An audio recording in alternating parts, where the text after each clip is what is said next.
Bahkan kata Nabi SAW, seorang mukmin itu seperti lebah. Kalau dia makan, dia hanya makan yang baik saja. Lebah itu maunya yang manis dan diambil dari sari bunga.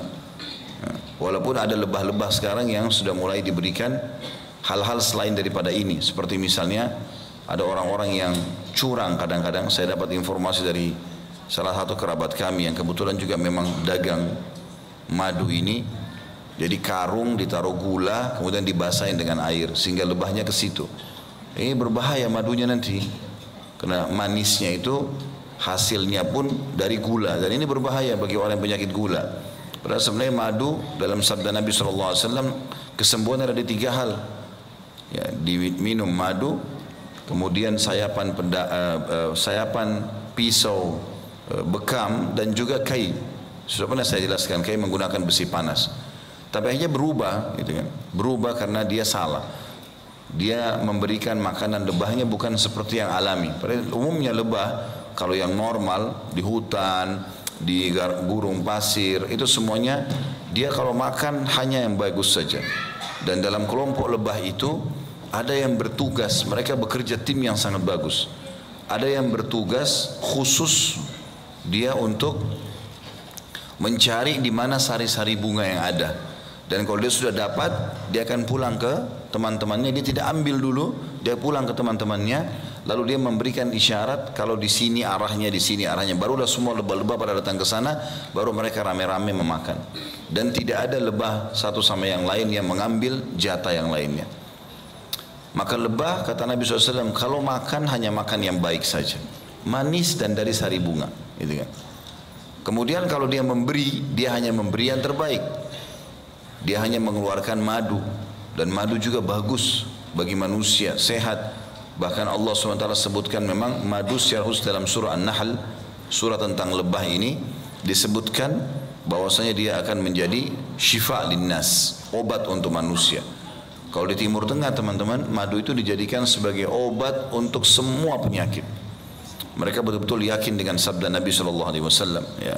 Jadi bukan hanya sekedar untuk stamina, tapi sakit apapun. Seseorang teman yang saya kenal dari Syria mengatakan pernah ada orang kena, dia tabrakan, batok kepalanya pecah. Dan datang ke dokter, dokter mengatakan sudah tidak bisa buat apa-apa. Maka kerabatnya waktu pulang, ada satu yang memang sangat yakin dengan sabda Nabi SAW ini, mengambil madu kemudian meletakkan di antara belahan kepala itu. Subhanallah, dalam hitungan jam batok kepalanya bersatu lagi. Tapi kadang-kadang orang tidak memikirkan masalah itu karena kurang keyakinan. Nabi SAW kembali ke bahasan kita tadi mengatakan orang mukmin seperti lebah. Dia kalau makan yang bagus saja, dia kalau memberi juga yang bagus, dan dia kalau hinggap di sebuah tempat tidak merusaknya. Kadang-kadang sarang lebah teman-teman, walaupun dia bergantung di ranting atau pohon yang kering, itu tidak jatuh, ya, tidak merusak itu. Walaupun dia bergantung ya di atas tebing, tidak jatuh. Padahal sebenarnya bisa jatuh karena beratnya, banyak madunya gitu kan. Tapi subhanallah, kuasa Allah, Allah kasih begitu. Jadi tidak mengganggu yang lainnya. Dan penutupan kata Nabi SAW, kalau dia diganggu, sengatannya mematikan. Itu ciri seorang muslim. Selalu memberi yang terbaik, ya. Selalu juga kalau punya pendapatan hanya yang terbaik, tidak mengganggu orang lain. Dan kalau dia hinggap atau datang di sebuah tempat, tinggal di sebuah komplek perumahan, di RT, di RW manapun, di negeri manapun, dia selalu bermanfaat bagi orang lain. Tidak pernah tidak. Tapi kalau diganggu dari sisi agamanya, maka sengatannya mematikan. Mereka siap mati membela agamanya. Itu ciri orang mukmin. Oleh karena itu teman-teman, tidak boleh sama sekali kita masukkan di kamus hidup kita mengganggu orang lain. Hasad dengan orang lain, iri, tidak boleh. Apa yang Allah berikan kepada kita, kita syukuri dan kita nikmati itu. Karena dalam bersyukur Allah janji akan bertambah.